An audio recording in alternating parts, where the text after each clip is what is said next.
الامور بقت واخده الوضع المعكوس يعني. هي بتحاول تعمل اي حاجه بحيث تتدخل فيها في شؤوننا الداخليه، وان احنا بنودي سلاح ندمر الانفاق دي كلها ونحمي امننا القومي، ولنا اتفاقات دوليه معلنه موافقين عليها، كل الشعب موافق عليها، ونعمر سينا بالقوه البشريه، محدش ليه له اعتراض عليها نهائي طبعا. والشعب المصري هيرفض اي حاجه بالنسبه لتنميه او تعمير سيناء، هو هذه مرفوضه امن رفضا مصر نهائيا. القومي خط احمر او 10 خطوط او 10 1000 او خط 1000 زي ما يعني، بالظبط. لانه ما ينفعش ان يبقى نحن دائما مهددون بمن ياتي الينا من والايد اللي بتزرع وتبني معاها السلاح في نفس الوقت، لو حصل اي حاجه كله هيدافع عن ارضه.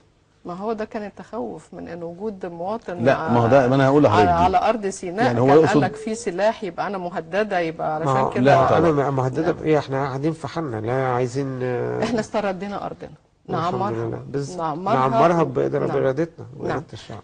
طب حضرتك ذكرت ان الاستثمارات، كيف يتم جذب الاستثمارات، وكيف يتم اعطاء شعور بالامان لهذا المواطن الذي يقطن على ارض سيناء بانه جزء لا يتجزأ من وطن، من مصر، وبالتالي يعمر ويمتلك.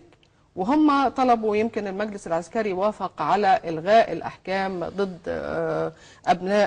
ابنائنا على ارض سيناء، التي يمكن في احداث سنه 2006 تم القبض على عدد من ابناء سيناء باعتبار ان هم مشاركين في الاحداث التي وقعت في التفجيرات، سواء في دهب ونويبع وطابا وغيرها. انت سالتيني عن الناحيه العمليه حضرتك.